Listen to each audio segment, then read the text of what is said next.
जिसके कान हों वो सुन ले, जिसकी आंखें हों वो देख ले।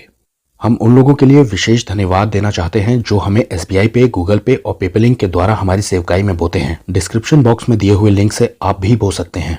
ये हमारे 3 चैनल्स हैं और अब आप हमें टेलीग्राम पर भी ढूंढ सकते हैं।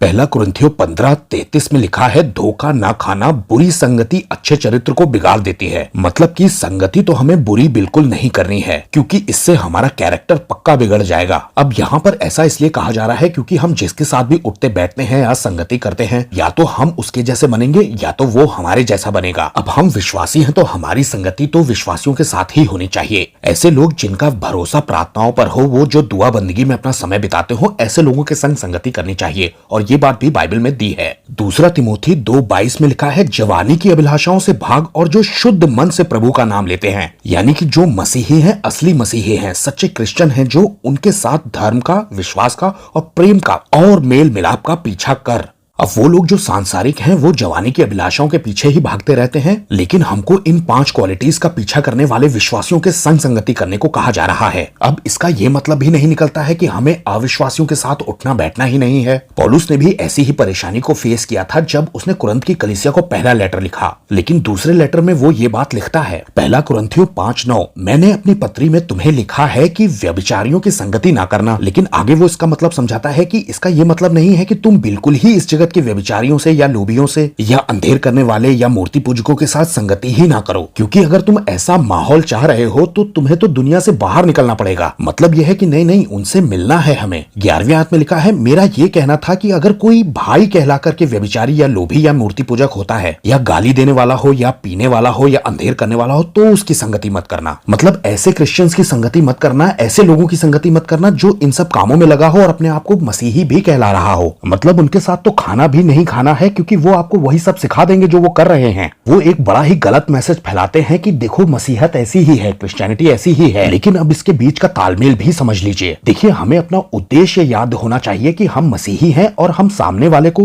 यीशु मसीह का संदेश अपने जीवन से बताने वाले हैं। यानी कि हम मसीह को रिप्रेजेंट करने वाले हैं और इसलिए हमें उनकी संगति करनी है। देखिए, उनके संग उठना बैठना है ताकि हम अपने मसीह का प्रचार उन्हें कर सके, लेकिन उनकी संगति या उनके साथ रहना हमें अच्छा ना लगने लगे। ऐसा सोच करके कि यार तुम बड़ा मजा लेते हो जिंदगी का और हम मजे नहीं ले पा रहे हैं, इसलिए हमें तुम्हारे साथ मिलना उठना बैठना अच्छा लगता है। ऐसे ही लोग होते हैं जो मसीहत को, क्रिश्चियनिटी को बदनाम कर देते हैं दूसरों में। यीशु मसीह खुद पापियों के घर जाते थे, प्रोस्टिट्यूट से मिलते थे, उन्हें भी सेम यही समस्याएं आती थी। उनके ऊपर तो एलिगेशन ही ये लगाया जाता था, ये पापियों के घर जाता है, पापियों के साथ खाना खाता है, वैश्याओं के साथ उठता बैठता है। मत्ती 11:19, मनुष्य का पुत्र खाता पीता आया और वो कहते हैं कि देखो पेटू और पियक्कड़ मनुष्य, महसूल लेने वाले और पापियों का दोस्त है ये। लेकिन यीशु मसीह उनसे मिलते इसलिए थे ताकि वो लोग मन फिरा सकें अपने पापों से, इसलिए नहीं कि यीशु मसीह को उनके साथ बड़ा मजा आता था इसलिए यीशु जाते थे उनसे मिलने। तो आपको आपके दायरे पता होना चाहिए, और अगर दोस्ती करनी ही है तो उन लोगों से ज्यादा करिए, उन लोगों से मिलिए उठिए बैठिए ज्यादा जो शुद्ध मन से प्रभु का नाम लेते हैं, उसके पीछे धार्मिकता के लिए लगे रहते हैं। वरना ऐसे बुरे लोग जिनकी संगति आप चाह रहे हैं